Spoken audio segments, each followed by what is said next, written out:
नमस्कार साथियों की फैक्ट में आप सभी का स्वागत है। होप आप लोग अच्छे होंगे। दोस्तों, सुप्रीम कोर्ट के अंदर 370 के ऊपर 5 जजों की बेंच सुनवाई कर रही है।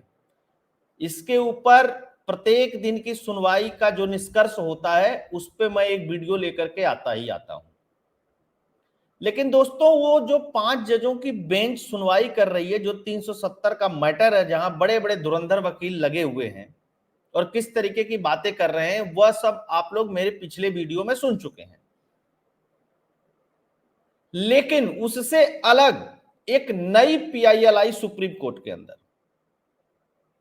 और वो ऐसी पीआईएल थी कि उस पे अब चूंकि एक पीआईएल आई और 370 का मामला था, तो जाहिर से बड़ा मामला था, तो इस पे 3 जजों की एक बेंच बैठी, जिसपे chief justice of India DY Chandrachud, justice Pardiwala, justice Manoj Mishra, 3 लोगों की बेंच बैठी। बेंच के सामने जब यह मामला आया सुनवाई के लिए, तो बड़ी हास्यास्पद स्थिति हो गई, या ऐसी स्थिति हो गई कि चीफ जस्टिस अपना माथा पकड़ के बैठ गए कि भैया ये है क्या, ये कहना क्या चाहते हैं और करवाना क्या चाहते हैं कोर्ट से। पीआईएल थी क्या? पीआईएल थी कि भारत सरकार ने 2019 में 370 और 35 से जो हटाया, सुप्रीम कोर्ट उसको वैलिड करार दे दे। सुप्रीम कोर्ट क्या उसको करार दे दे? वैलिड करार दे दे कि वो जो 370 सरकार ने हटाया था वो वैलिड था।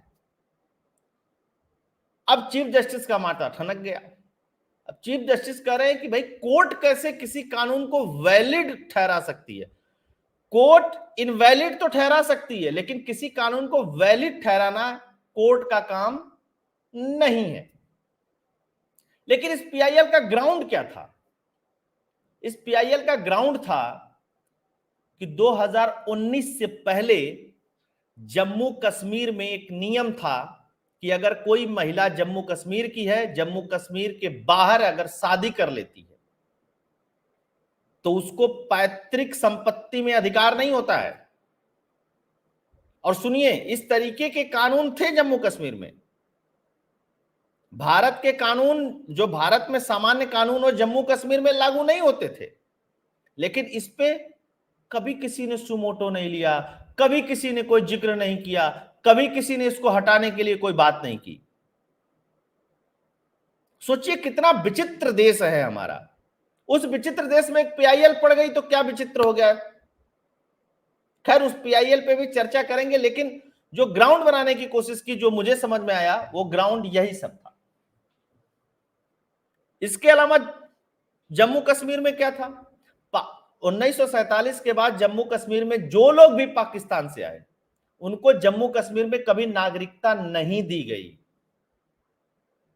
सबकी नागरिकता भारत सरकार देती है, और जम्मू कश्मीर में नागरिकता जम्मू कश्मीर सरकार देती थी। सोचिएगा। और 1947 से जो लोग पाकिस्तान से आए जम्मू कश्मीर में, उनको नागरिकता नहीं दी गई। अच्छा, नागरिकता नहीं दी गई ये तो छोड़ दीजिए साहब, जो आए वो रिफ्यूजी बनकर जम्मू कश्मीर में रह रहे थे, लेकिन वो लोग लोकसभा के चुनाव में वोट देते थे। लेकिन वही लोग विधानसभा के चुनाव में वोट नहीं देते थे। दुनिया के लोकतंत्र में आप ढूंढ करके ऐसा वाकया बताइएगा, कहीं पे भी हो, जितने भी दुनिया में लोकतंत्र हो, कि उस राज्य में जो निवासी रह रहा है वह लोकसभा में तो वोट दे रहा है, लेकिन वो विधानसभा में और जो उस राज्य के चुनाव होते हैं उसमें वोट देने का अधिकारी नहीं है। आप भी अगर लोकसभा में वोट देते होंगे तो विधानसभा में भी देते होंगे, पंचायत में भी वोट देते होंगे, नगर पालिका में आते होंगे तो नगर पालिका में देते होंगे, नगर निगम में आते होंगे नगर निगम में देते होंगे, ग्रेजुएट होते होंगे तो ग्रेजुएट एमएलसी के चुनाव में देते होंगे, शिक्षक होंगे तो शिक्षक एमएलसी में चुनाव देते होंगे। लेकिन जम्मू कश्मीर में पाकिस्तान से आए हुए लोगों को सिर्फ वोट लोकसभा में देने का अधिकार था। उसके बाद भी कोई नहीं बोलता था। फारूक अब्दुल्ला टोपी लगा के बड़ी बड़ी छोड़ते हैं, भैया तुमने ये कर दिया, इनसे बात करना चाहिए, उनसे बात करना चाहिए। अरे तुम्हारे बाप ने शासन किया, तुमने शासन किया, क्या किया जम्मू कश्मीर में? अच्छा जी, उससे भी जोरदार एक कानून है। जम्मू कश्मीर में जो स्वीपर है, अगर तो वो आजीवन स्वीपर रहेगा। सुनिएगा, लोकतांत्रिक देश में जम्मू कश्मीर में किस तरीके का कानून था, पूरे दुनिया में ऐसा उदाहरण नहीं मिलेगा। ये तो लैमार्कवाद डार्विनवाद जैसा कोई एक नियम था ना, कि वो ऐसा है तो ऐसा ही बनेगा। और यहां नारा लगता था कि राजा का बेटा राजा नहीं बनेगा। इतने बड़े बड़े एरियार पेरियार कौन कौन बड़े बड़े लोग पैदा हो गए यहाँ पे बताने वाले, ये गड़बड़ है वो गड़बड़ है, लेकिन कभी किसी के मुंह से जम्मू कश्मीर का नाम नहीं आया। वो दिलीप मंडल है, वो भी बहुत बातें करता रहता है, लेकिन उसके भी जबान पे कभी जम्मू कश्मीर का जिक्र नहीं आया कि स्वीपर का बेटा स्वीपर ही क्यों बनेगा। यह नियम था कि अगर कोई स्वीपर है वो पीएचडी कर ले, डॉक्टर बन जाए, इंजीनियर बन जाए, लेकिन वो रहेगा स्वीपर ही। यह नियम था जम्मू कश्मीर में 2019 से पहले। अच्छा, जम्मू कश्मीर के जो हाई कोर्ट हैं, मतलब हाई कोर्ट में भी जजों की नियुक्ति कॉलेजियम से होती है और सुप्रीम कोर्ट बाद में उसको फाइनलाइज रिकमेंडेशन करता है, लेकिन जम्मू कश्मीर में ऐसा नहीं था। जम्मू कश्मीर में सरकार लिस्ट भेजती थी कि सुप्रीम कोर्ट में जज, जम्मू कश्मीर हाई कोर्ट में जज कौन होगा, और वो जज बनता था। बाकी रोशनी एक्ट, फलाना एक्ट, ठिकाना एक्ट, इसके बारे में तो है ही, बहुत सारी चीजें थी, मैं कुछ कुछ पॉइंट्स पे प्रकाश डाल रहा था।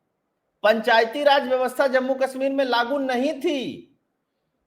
इस तरीके के बहुत से कानून, आरक्षण से संबंधित, अन्य चीजों से संबंधित कानून जम्मू कश्मीर में लागू नहीं थे। लेकिन कभी आपने जिक्र सुना, या जो मेन सुनवाई चल रही है 370 के ऊपर, इस पे किसी जज ने कोई टिप्पणी की? इसीलिए मैं कहता हूं कि 370 पे जो सुनवाई चल रही है, जो फारूक अब्दुल्ला हो गए, महबूबा मुफ्ती हो गए, इन लोगों की जो डायनेस्टी पॉलिटिक्स थी वो छिन गई। इसलिए इनको बड़ा हो रहा, अरे साहब आप कैसे हटा दिए।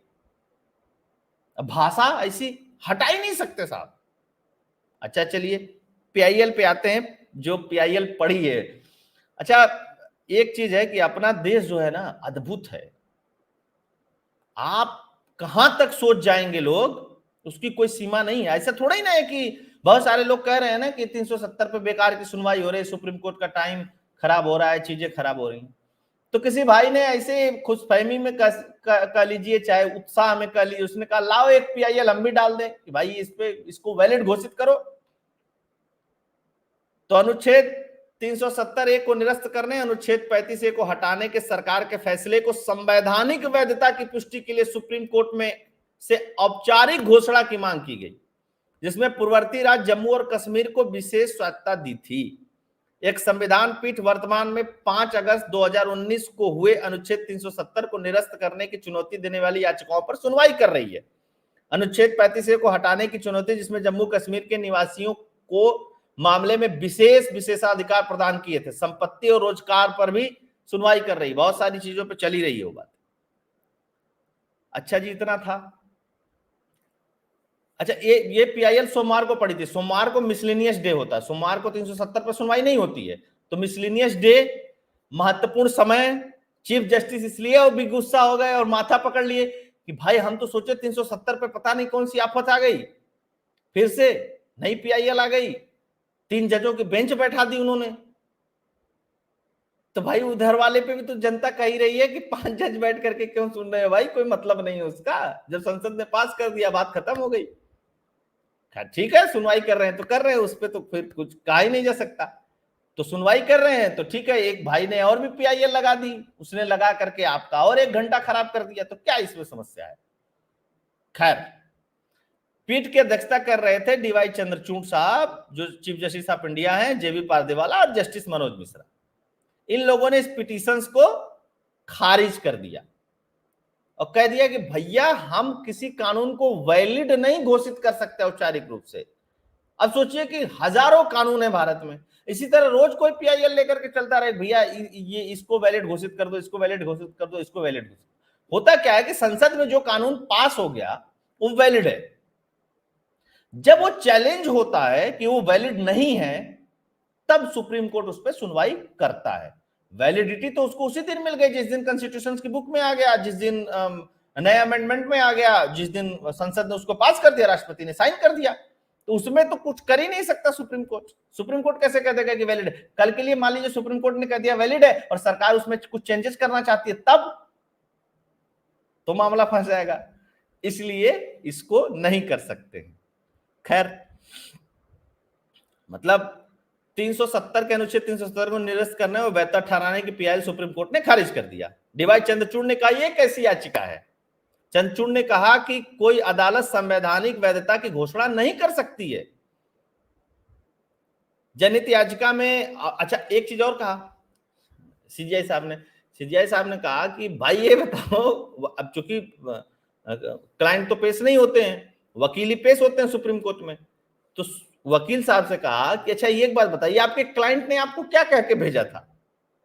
अब तो अगर चूंकि सुप्रीम कोर्ट के अगर वकील हैं और इस तरीके की पीआईएल लगा रहे हैं तो उनको इस नियमों के बारे में जानकारी होना चाहिए। चीफ जस्टिस का ये मत था, तो जरूरी थोड़ी ना है कि जानकारी हो तब भी पीआईएल ना पढ़े, तभी तो पढ़ सकती है। हालांकि चीफ जस्टिस ने इसको खारिज कर दिया और खारिज करते हुए उन्होंने एक टिप्पणी की। उन्होंने कहा कि क्या भाई ये कोई ये राजनीति से प्रेरित था कि किस वजह से पीआईएल डाली गई थी? वो तो खुजे हुए थे इसलिए कि घंटा भर खराब कर दिए ये लोग, 3 जजों की पीठ बैठानी पड़ी। हमको लगा पता नहीं कितना बड़ा मामला है भाई, क्या है 370 पर ऐसी क्या आफत आ गई है? तो ऐसा नहीं है कि दुष्यंत दवे ही तर्क दे सकते हैं, कपिल सिब्बल ही तर्क दे सकते हैं और गोपाल सुब्रमण्यम ही तर्क दे सकते हैं। तर्क और लॉजिक तो कहीं से पैदा हो सकता है। अब सुप्रीम कोर्ट उसको माने ना माने, उसके अधिकार क्षेत्र में है नहीं है वो बात अलग है, लेकिन उसको वैलिड ठहराने की अगर मांग किसी ने की तो उस भाई को तो प्रणाम बनता ही है भाई। बात तो तुमने बड़ी जोरदार की थी, वो बात अलग है कि सुप्रीम कोर्ट के दायरे में वो नहीं आता है। तो ये था एक अजीबोगरीब सी पीआईएल, और इससे पता चलता है कि हमारा देश कितना वाइब्रेंट है, मतलब है ना, इसमें सोचने की क्षमता कितनी है। मतलब सिर्फ वकील साहब लोग ऐसे ही नहीं सोच सकते, कोई क्लाइंट भी सोच सकता है कि भाई अगर सब लोग इनवैलिड कराने के लिए गए हैं तो हम इसको क्यों नहीं वैलिड कराने के लिए करने की आप घोषणा कर दीजिए जज साहब की वैलिड है। अब जज साहब आफत में कि भाई उधर 5 जजों की बेंच सुनवाई कर रही है दूसरी मसले पे, तो दूसरा मसला आ गया। तो आप सभी लोग जुड़े, बहुत अच्छा लगा। जय हिंद, जय भारत, जय श्री राम। चैनल को लाइक शेयर सब्सक्राइब करिएगा, कंट्रीब्यूट भी करते रहिएगा। फोन पे पेटीएम का नंबर स्क्रीन पे दिया हुआ है। जय श्री राम।